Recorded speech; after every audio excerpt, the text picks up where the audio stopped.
இன்னைக்கு சிஎஸ்கே மேட்ச்ல என்னடா அந்த பையன் இப்படி அடிக்கிறான் அப்படின்னு சொல்ற அளவுக்கு ஆரம்பிச்சு அந்த பையன் என்னமா அடிக்கிறான் அப்படின்னு சொல்ற அளவுக்கு ஆக்குனவர் தான் பிரியான்ஸ் ஆர்யா அவர்கள்.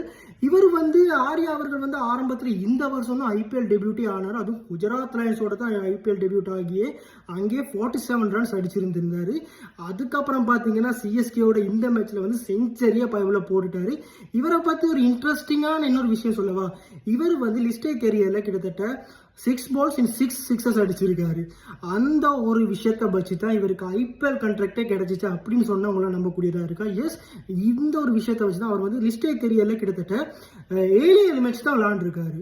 ஆனால் 7 மேட்ச் பார்த்தீங்கன்னு சொன்னால் ODI கிரிக்கெட் விளையாண்டு 77 ரன் தான் அடிச்சிருந்திருக்காரு. அதே சேம் டைம் பார்த்தீங்கன்னு சொன்னால் இவர் T20 விளையாண்டுருக்காரு. கிட்டத்தட்ட 22 மேட்ச்சில் 720 ரன்கள் அடிச்சிருக்காரு. ஸோ இவருடைய லிஸ்டே கரியர் கிரிக்கெட்டில் T20 கரியர் ரொம்பவுமே பீக்கில் போயிருக்கு. அந்த ஒரு விஷயத்தை வச்சு அது மாத்திரம் இல்லாமல் பார்த்தீங்கன்னா இவர் 6 பால்களுக்கு 6 சிக்ஸ் அடிச்சு சும்மா பட்டையை கிளப்பியிருக்காரு இந்த வருஷமும் கூட. அதெல்லாத்தையுமே வச்சு தான் இவருக்கு இந்த ஐபிஎல்ல இந்த முறை இந்த கான்ட்ராக்டும் கிடைச்சிருந்திருக்கு. அதை வச்சு மனுஷன் சும்மா பட்டையை கிளப்பிக்கிட்டு இருக்காரு. இந்த வருஷம் தான் டெபியூட் ஆகியும், அதுவும் இந்த டெபியூட்டான இந்த வருஷத்துல செஞ்சுரியுமே போட்டுட்டாரு.